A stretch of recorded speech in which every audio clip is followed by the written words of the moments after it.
A rich man lost everything and learned what really matters. The sound of glass shattering echoed through the grand mansion. Charles Montgomery stood frozen, his breath shallow. Just moments ago, he had been sipping his morning espresso in his lavish study. Now, two men in black suits were walking through his front door with solemn expressions. "Mr. Montgomery, I'm afraid the bank is seizing your assets," one of them said. It didn't seem real.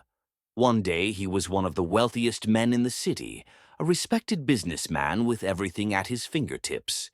Now his empire had crumbled under the weight of bad investments and debts he thought would never catch up to him. They gave him a week to vacate.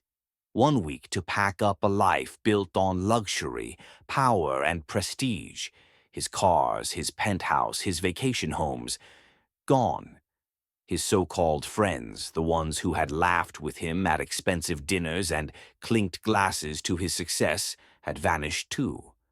On his last day in the mansion, Charles stood in his walk-in closet, staring at the expensive suits and shoes he once wore to board meetings and grand parties. None of it mattered now. With nothing but a suitcase, he walked out, leaving behind the life he had once thought was indestructible. Homeless and penniless, Charles roamed the streets, ashamed and lost. He had never known struggle, never had to wonder where his next meal would come from. Now he found himself sitting on a cold park bench, his stomach twisting with hunger. That's when he noticed an old man sitting on the opposite bench. His clothes were tattered, his beard unkempt, yet he held a warm smile. "Rough day, son?" the old man asked, handing Charles half of his sandwich. Charles hesitated. He, a former millionaire, was being offered food by a homeless man. But hunger trumped pride, and he took the sandwich with trembling hands. "Why are you helping me?" Charles asked. The old man chuckled. "Because someone once helped me. Life's about people, not money." For the first time in years, Charles had a real conversation. The old man, whose name was Walter, had once been a successful baker, but lost everything after a fire destroyed his shop. Instead of letting bitterness consume him, Walter chose kindness, surviving through the generosity of strangers and, in turn, helping others however he could. Walter showed Charles where to find shelters, how to get free meals at community kitchens, and even introduced him to others who had fallen on hard times. Charles, who had once controlled million-dollar deals, now found himself scrubbing dishes at a diner for a few dollars and a meal. It was humiliating at first, but oddly enough, it felt more real than the empty toasts at high-end parties. Days turned into weeks, and weeks into months. Charles learned to survive, to appreciate the warmth of a simple meal, the joy of a genuine conversation. Slowly, he started volunteering at the same community center that had once fed him. He met people with stories far more tragic than his, yet they smiled, they laughed, they found happiness in the little things.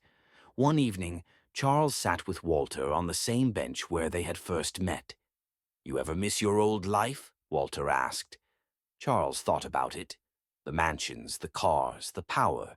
It all felt like a distant dream now. "I used to think money was everything," Charles admitted, "but I've never felt more human than I do now."